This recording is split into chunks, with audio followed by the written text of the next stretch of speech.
Welcome to Montgomery County Public Schools Community Information Session on End of Course Exams, also known as EOCs for short.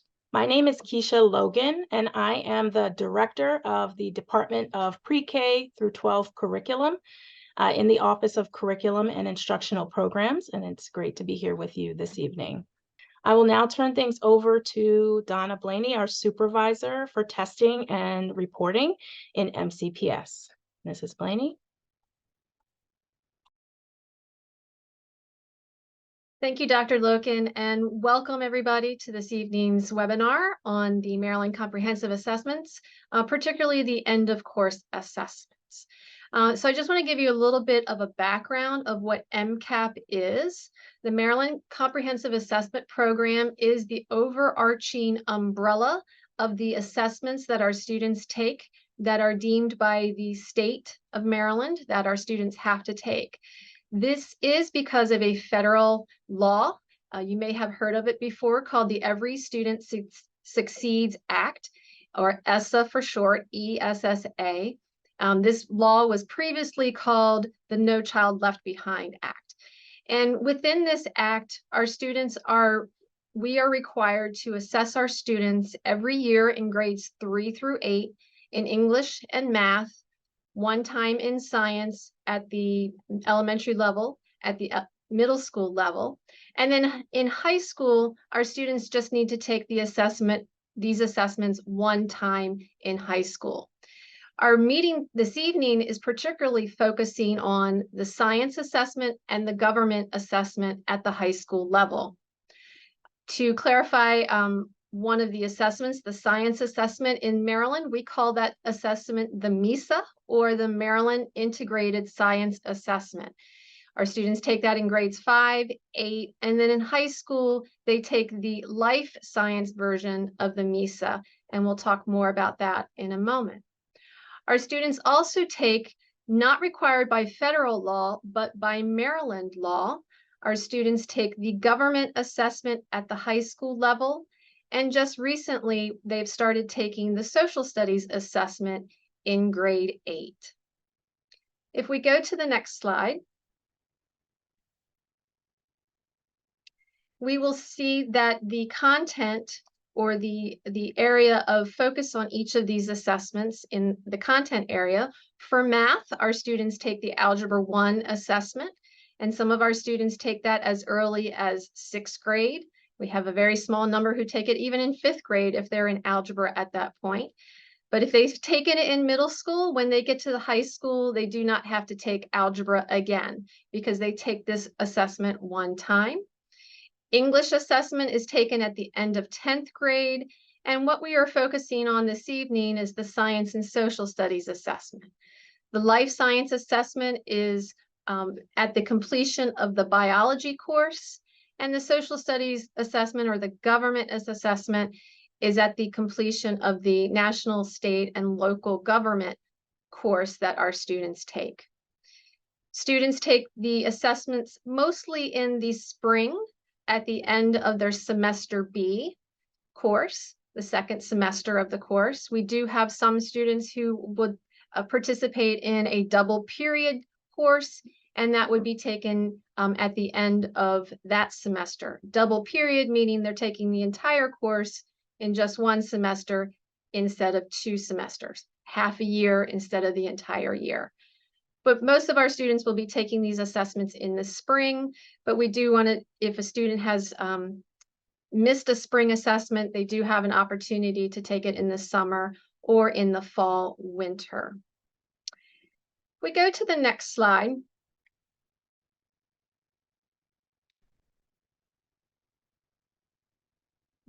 back in July, the Maryland State Board of Education approved the adoption of COMAR language. COMAR is our Code of Maryland Regulations. This is the law that is put in place regarding education in the state of Maryland.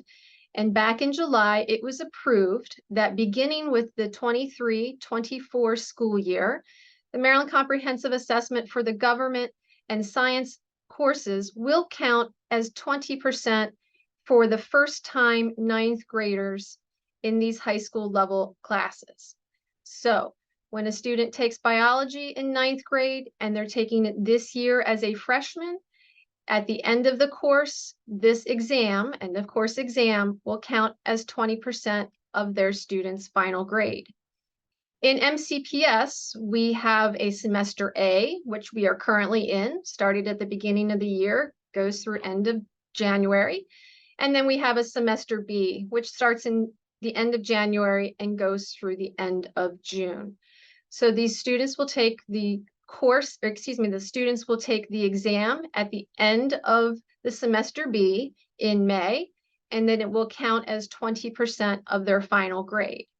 So this third bullet here shows how that will break down into a student's final grade. Their marking period 3 grade will count as 40%. Their marking period 4 grade will count as 40%. And then the MCAP EOC, end of course exam, will count as 20% of the course B final grade. Students are not required to pass the end of course exam to graduate, but they must pass the course to earn that course credit. So the exam does have an influence on whether the student passes the course. We want them to do as well as they can on the exam, because here it is counting as 20% of the final grade. This is very similar to how MCPS operated, if you will, several years ago when we did have final exams, and this was pre-pandemic. So you all are coming in as parents of freshmen. And if you have some older students or children that went through MCPS, they may have taken a final exam back in the day. And this was the very similar grade pattern that our students then followed at that time when we did have final exams in a multitude of courses. But here the state is implementing this grade mandate, if you will, on these two particular courses. We go to the next slide just to give you a little background as to where this is coming from. Previously to just this year, our students, and I'm going to talk about prior to the pandemic, because once we hit the pandemic, we had a lot of things shift and change. But previously, our students had to meet a particular score on the assessment. And if they didn't meet that score, they would have to repeat taking the assessment and repeat taking the assessment, or doing a bridge project at that point in time. And so that was very stressful in that regard, for making sure that the student then also met the assessment graduation requirement in addition to the course requirement. So a few years ago, again, prior to the pandemic, there was a graduation task force that was put together at the state level, and they looked at how Maryland was requiring their students to take these high stakes assessments. If you pass it, you graduate. If you don't, you got to try again, those types of things. And they also investigated other states and how the other states were doing something of a similar pattern. And the research showed that those high stakes exams were really disproportionately and negatively impacting our students of color and our students who are economically disadvantaged. It was also reducing their likelihood of graduating from high school because they weren't reaching meeting the requirement to pass the assessment. And if that was the only thing holding them up, then maybe some of them gave up and said, well, I'm just not, I'm going to drop out of school or whatnot. So they really wanted to pull those two things apart. Still, we have to make sure that we have the requirements meeting the federal requirement and the Maryland requirement for the assessments, but not making it such a high stakes requirement, making the students meet a certain score on the assessment. Research also shows that their course grades show a stronger predictor of college and career readiness and success. And so the language there from the researchers there are noted. And so this is the route that the state of Maryland is taking here, starting with our 9th graders this year, if they are in biology or in government. And I'm going to turn the next couple sections over to Dr. Logan, who will give a little bit more information as to how our state assessments are staying the same and how the state assessments are changing with this change here starting this school year. Thank you so much, Mrs. Blaney. We thank you so much. So with this new requirement for our ninth graders, what's staying the same and what is changing? Here's what's staying the same. Students will still have to take a life science course and a government course to graduate. For our students, that life science course that's being assessed is the biology course. The assessments they will take will still cover the same content standards and curriculum as they did before. So that's staying the same. The length of each exam will be the same as it has been in previous years. There are 4 sessions that are 40 minutes each. And so that's going to be consistent. And the question format will be the same. Here's what's going to be different. And you just heard Mrs. Blaney really walk us through this. Again, students do not have to pass the exam or get a specific score on the exam. They do, however, have to pass the course. And these exams will now count as 20% of the final semester B grade for that course. So that's the big change. Something different is that we have been told by the State Department of Education that scores, and this was actually one of the questions that someone has submitted, so we're answering that now.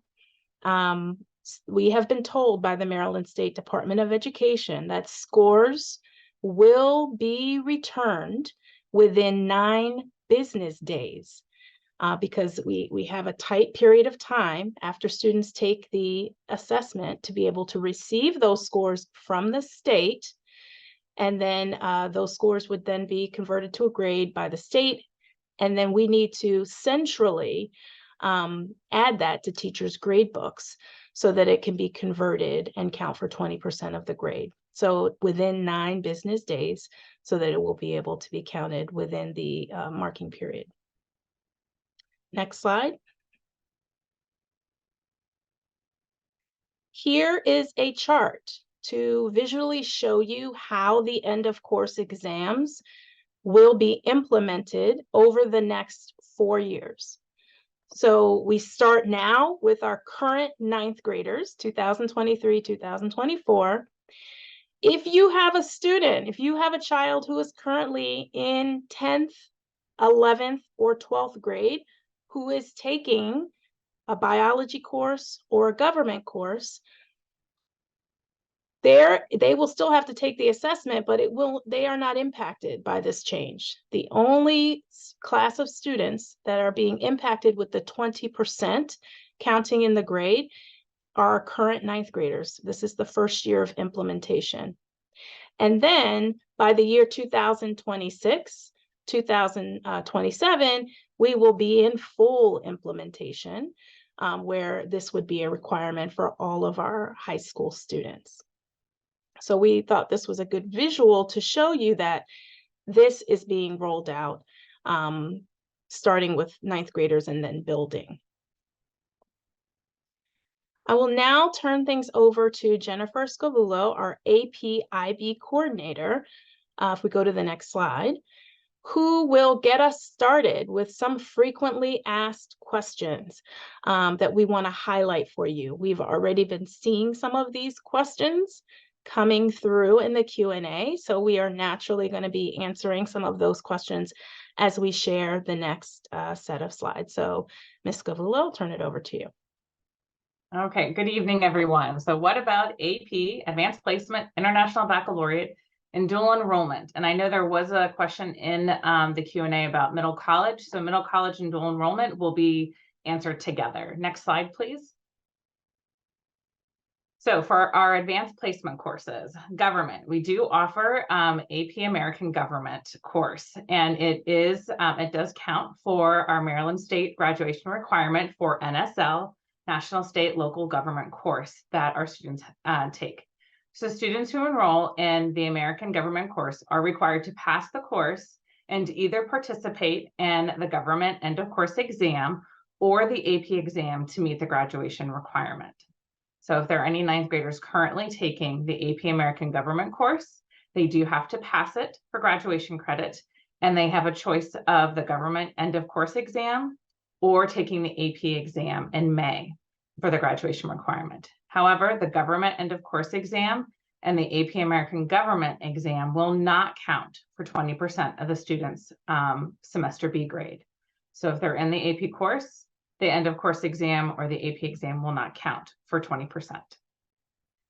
For life science, for biology, the life science course in high school is biology.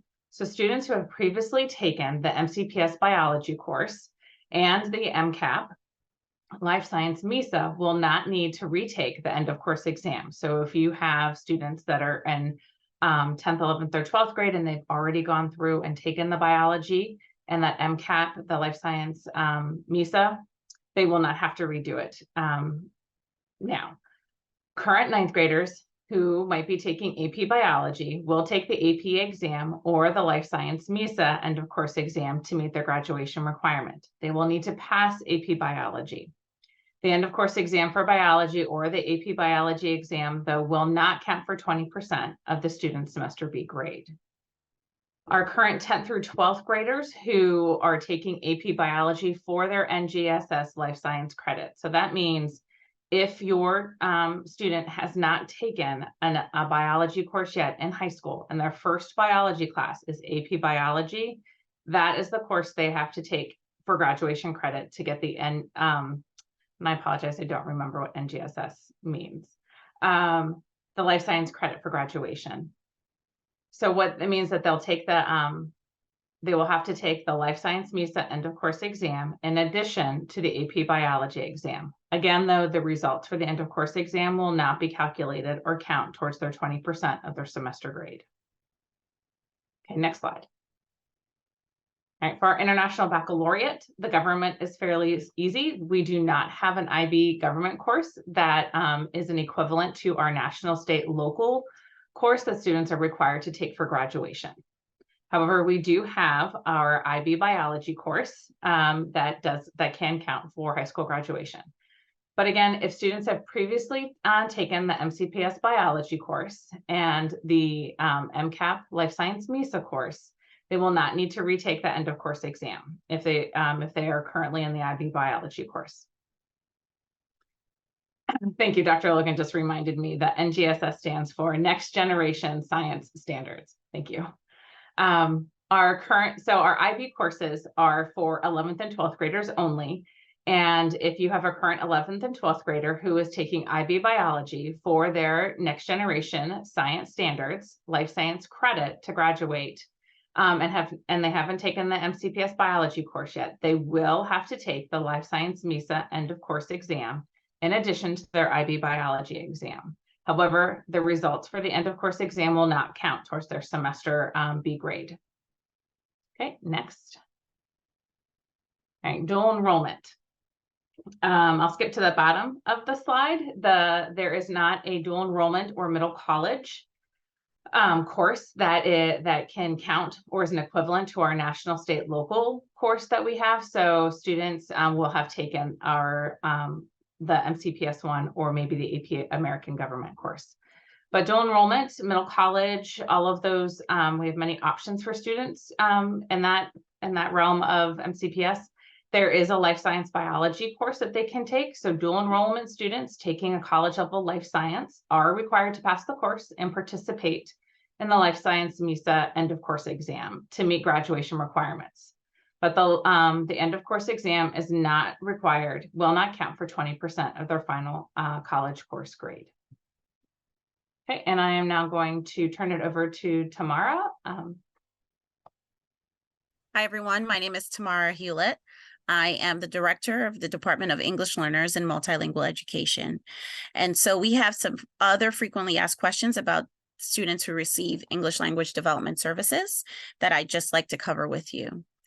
So for our students who are emergent multilingual learners, or EMLs as we refer to them in the district, who have recently arrived to the United States, they're exempted from one administration of the English Language Arts state assessment. A recently arrived student or one of our newer EMLs is considered a student who has attended school in the United States for less than 12 consecutive months. So if you are thinking about if your child qualifies for the exemption for the English Language Arts Assessment, just think about their time of enrollment in MCPS. It has to be 12 consecutive months for them to be exempt from this assessment, from the English Language Arts Assessment. Our EMLs, our emergent multilingual learners, they still have to participate in all of the other required MCAP assessments, and their performance and the results of the assessment, it's not going to be included in the reporting. So they have to sit for the assessment, but for our exempted students, it's not going to be counted in the reporting.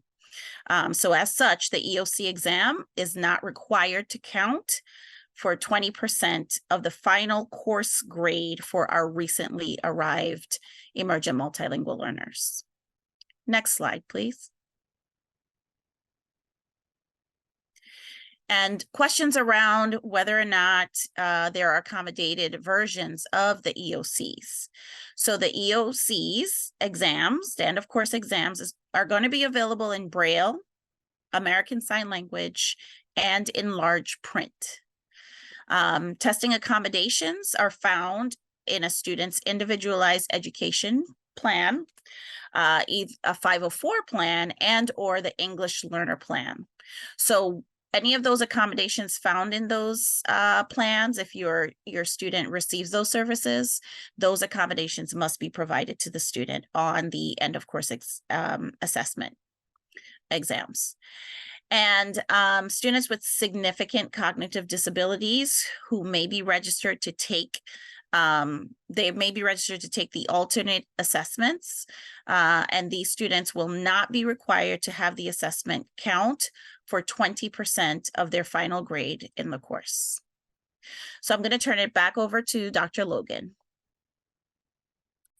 Thank you so much, Ms. Hewlett. And we did get a few questions specifically around our accommodated assessments that I think now would be a really good time to address. One question that came in through the Q&A was about what qualifies as a significant cognitive disability. And in addition, another question that came up is, can the test be weighted differently for students who have a disability or a student who has an IEP? And the answer to that is that all of those specifications would be outlined in your child's IEP. And so that would be something to certainly, as you are discussing with your supports around your child's individual education plan, would be a point of discussion around what accommodations and which assessment your child would be taking. It's dictated by the IEP. So just wanted to answer those questions. Yes. And Dr. Logan, just to add on, ladies and gentlemen, and students, the end of course exams are for students who are seeking a high school diploma. So the question about significant cognitive disabilities, those are students who are seeking a certificate of program completion. They're not seeking a diploma. And so those students do not take the EOCs. But just to point that out, that the difference there, but you are correct. Students' accommodations per their plan will help support them as well when they're taking the assessments, making sure they get those accommodations during the assessments and throughout the coursework during the semesters. Thank you so much. Okay, so for this next section of the frequently asked questions, we have a few scenarios that we have been receiving some inquiries about. And so here's the first one. What happens if a student fails the end of course exam but passes the course? So if a student fails the end of course exam but passes the course, they pass the course, then they meet the graduation requirement. Because again, the expectation here is that they are passing the course. And it is still possible that they would receive a poor score or low performing score on the assessment and still pass the course. So that is in response to that question. We can go to the next slide. What happens if a student fails the course and fails the end of course exam? For this, there are two options. The first option is that the student would be required to retake the course and the end of course exam, which would then count as 20% of their grade. Or a second option is that a student could take the school's designated credit recovery course to earn credit. So you would contact your counselor at your school to be able to have more information about this process. With this option, the end of course grade would not count as 20% of the final grade. We could go to the next slide. And again, this was something that came up in our FAQ in our Q&A. Will students be allowed to retake the end of course exam to improve their course grade? And the answer is no. They may not retake the end of course exam separate from the course to earn a higher course grade. And then we've already received several questions, and so I am going to begin to answer this and then also introduce you to our two supervisors, our supervisor for pre-K through 12 science, Rosanna Haywood, and our supervisor for pre-K through 12 social studies, Tracy Oliver Gary. But the question that several of you have asked is, how can students prepare for these assessments? Or what are we doing as a district to ensure that teachers are prepared and that our students are prepared for these assessments and how they will impact their grades? And so our science and social studies teacher leaders are receiving guidance on how to support the teachers in their schools. This has been ongoing.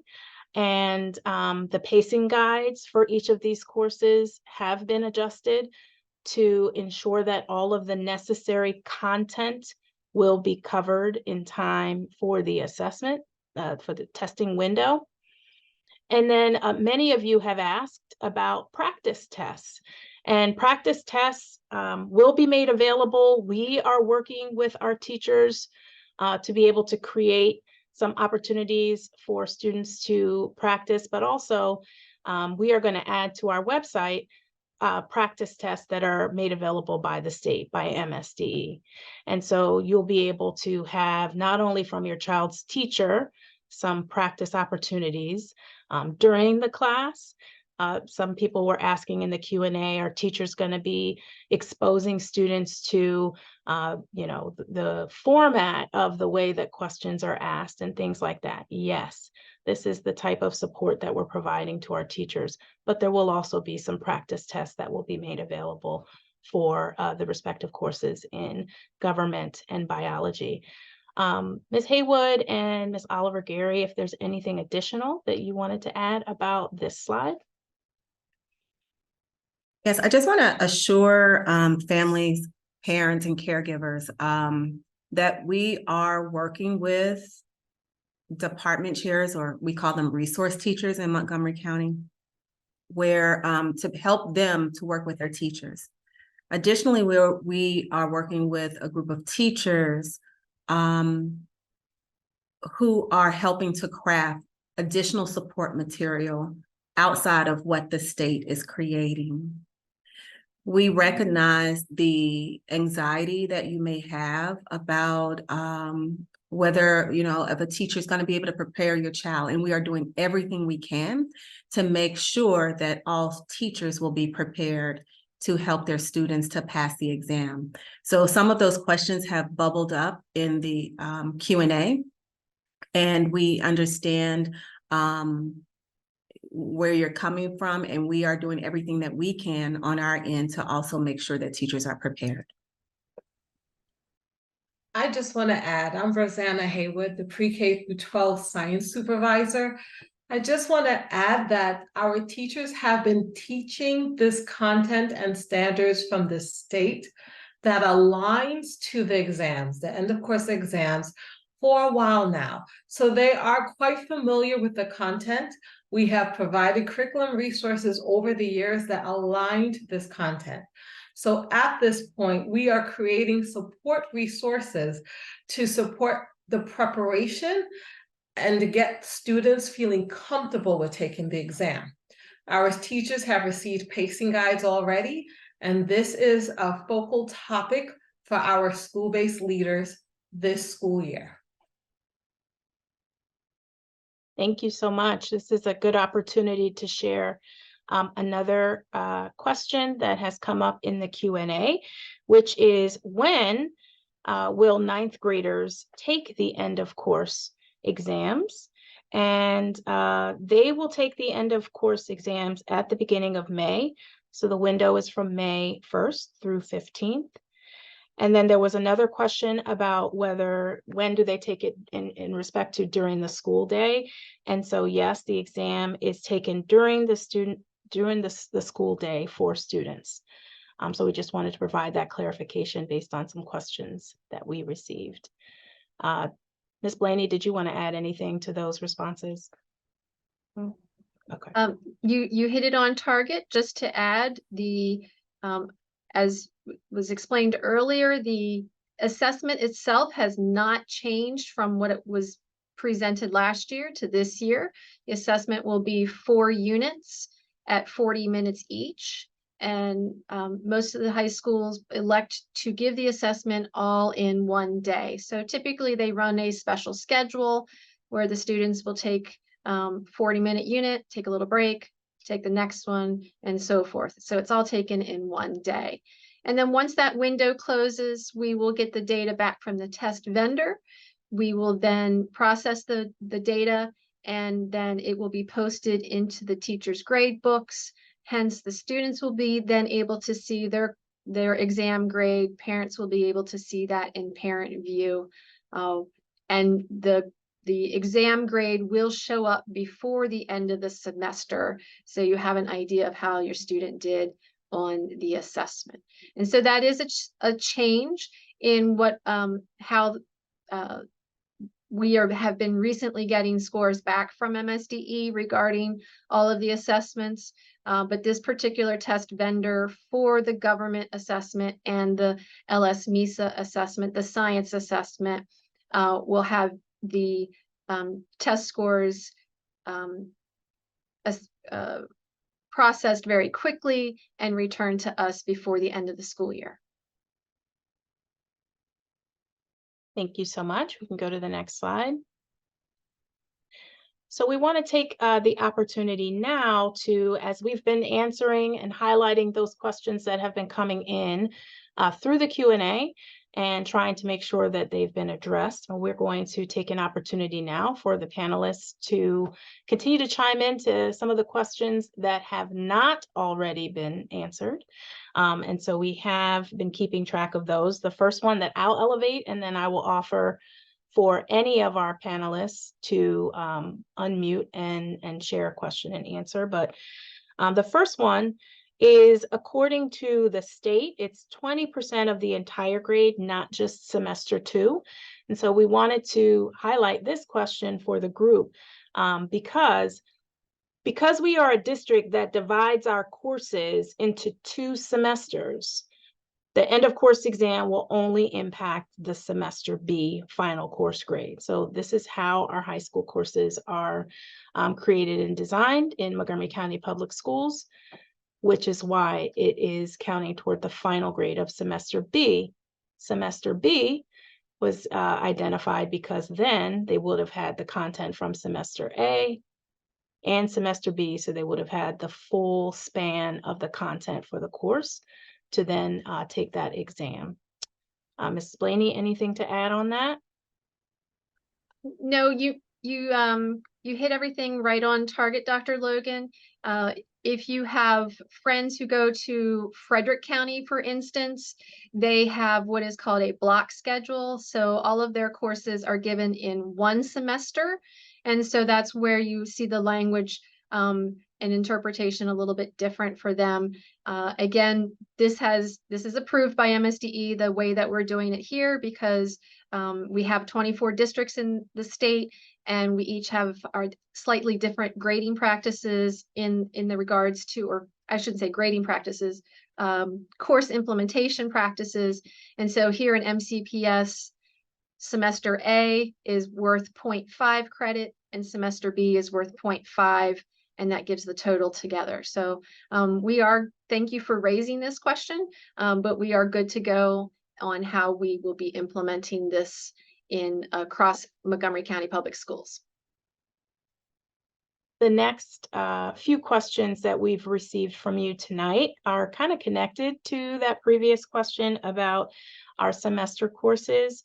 And the question that I want to elevate is, if your child is taking neither of these classes in grade 9, do they still take the exams? Really great question.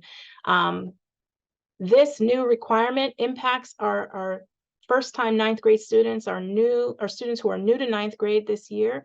Not all of our students are taking biology and or a government course right now as 9th graders, particularly for government. Many of our students take government in 10th grade or beyond. And so they still will have this as a requirement when they take that respective course if they started 9th grade this year. But it doesn't mean that they have to take both exams this school year. So they will take the end of course exams when they take that course, and then it will count toward 20% of their grade, whether it be their biology course or their government course. So that was a really great question, just to provide clarification on that.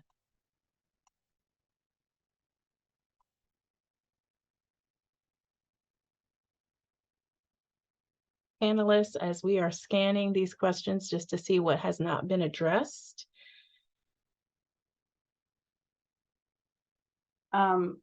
This is Jennifer. I want to just clarify one thing. There was a question about, we have a lot of different biology courses that are in different schools for our magnet programs and our regional programs. And so whenever a student, with the current 9th graders, so if you have a current 9th grader in a biology course that they are taking for their graduation credit, they will participate in the end of course exam. So if they are in a magnet program, or in one of the IB regional programs, they will take the end of course exam this year if they are in 9th grade. Rosanna, is there anything I should add to that to clarify? No, I think you addressed the question appropriately. Okay. I just want to add, parents, please keep in mind that if your student is not in one of these courses this year and they're a 9th grader, the plan that was shared in a previous slide demonstrates that the state will roll this out each year. So if your student takes the biology course in 10th or 11th or 12th grade in the future, depending on that year, they may have to take it for the end of course assessment. My suggestion is to refer, when you're able to see the slides, please refer to slide number 10.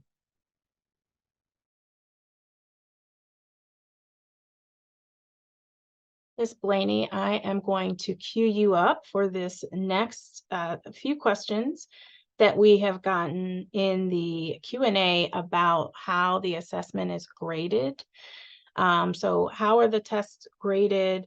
And there's a few questions around concerns that AI, MSDE has shared that they will be using AI to grade some portions of the exam, and some people want to know if there's a possibility of opting out of having AI score their child's assessment. So, sure. So for both of these assessments, a good majority of the assessment is a selected response, what we know as multiple choice.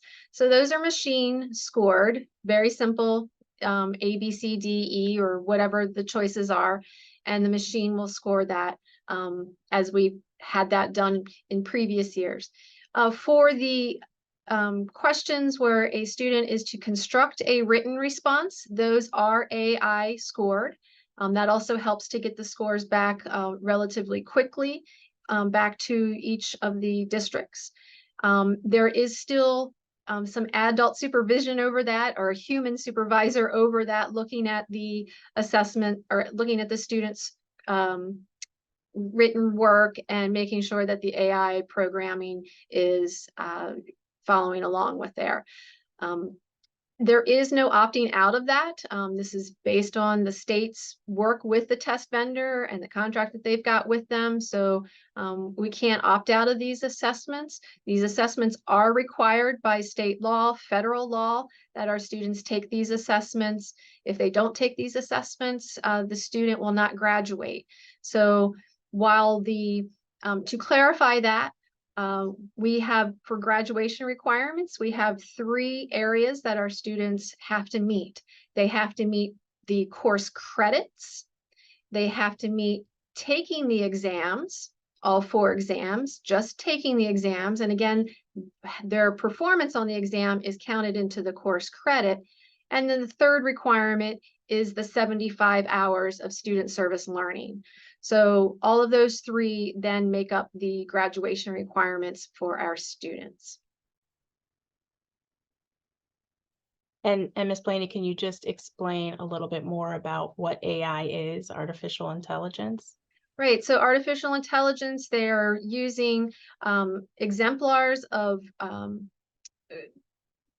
looking for keywords in the students' written responses, and patterns and trends in that as well, looking at previous responses on those constructed responses. And so kind of gives a good overview with the artificial intelligence looking at it. And then again, they have that backed up by human readers and scorers that are looking at the scoring and looking at the student's answer and making sure those are aligned. So it's not just all strictly AI scored and done. There's still a level of human interaction in there, making sure that there is consistency with the AI scoring.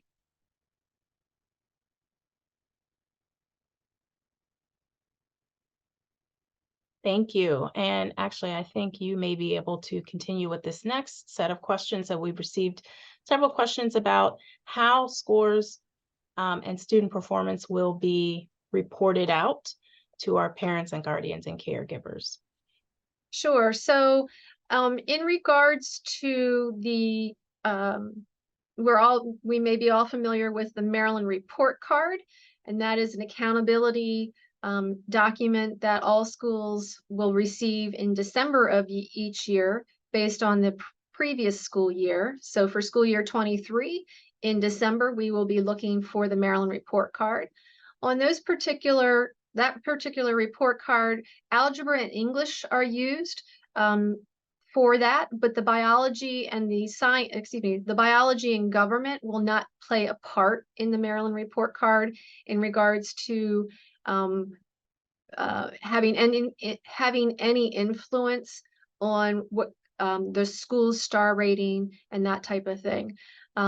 This is really the data may be reported, but for accountability purposes, but it does not have an impact on the Maryland Report Card. And again, the biology or the life science MISA, that is a federal requirement, and the government assessment is a Maryland requirement.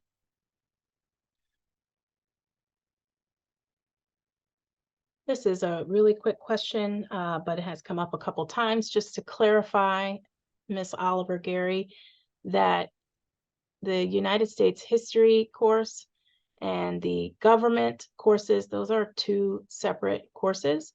And so just didn't know if you want to elaborate on that.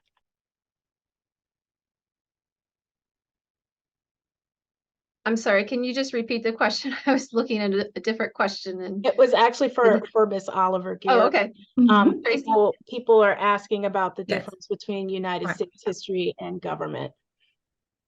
Yes, I'm trying to spotlight myself, but I don't see the link, so I'll just talk. Sorry that you can't see me, but I'm Tracy Oliver Gary, and I'm the social studies supervisor. The U.S. history and national, state, and local government, or AP government, they're two separate courses, or really that's three separate courses. So the only time that you take an assessment, MCAP EOC, the end of course assessment, the only time that you do that is when you are taking that course. So we have a U.S. history course that most students take in the 9th grade. That is not the government assessment that we're talking about. That's a separate course.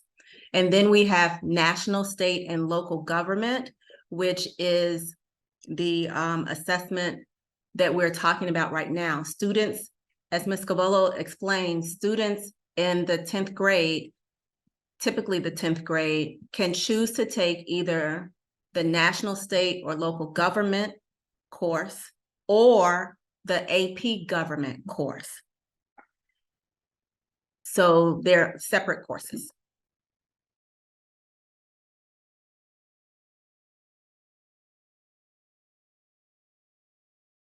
As I am continuing to scan the questions, panelists, are there any other questions that you would like to highlight that we haven't already covered?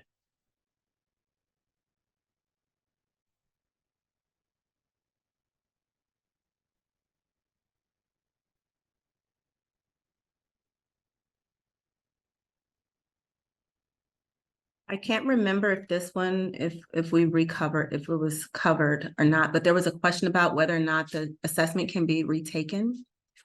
And the assessment cannot be retaken. The only time the course or that assessment, the end of course assessment will be retaken is if the student failed the semester B course of biology or government. That's the only time, and they have to retake the course anyway.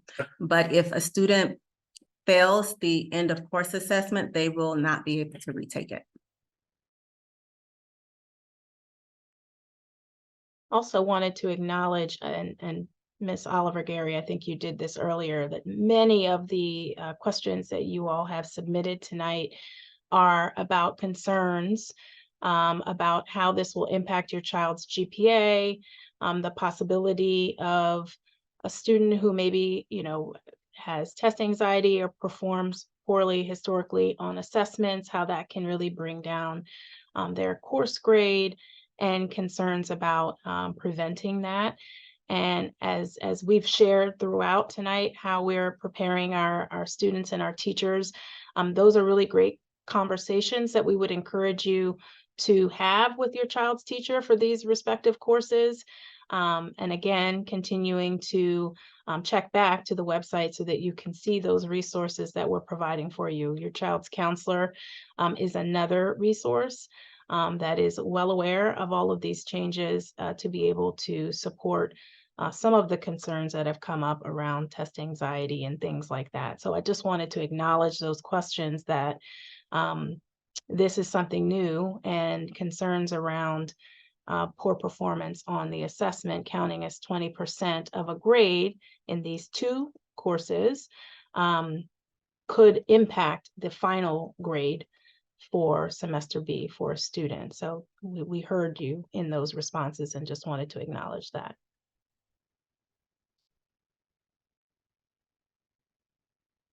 If we could go to the next slide. And we also had, here we go. We also had several questions about who to contact at the state level.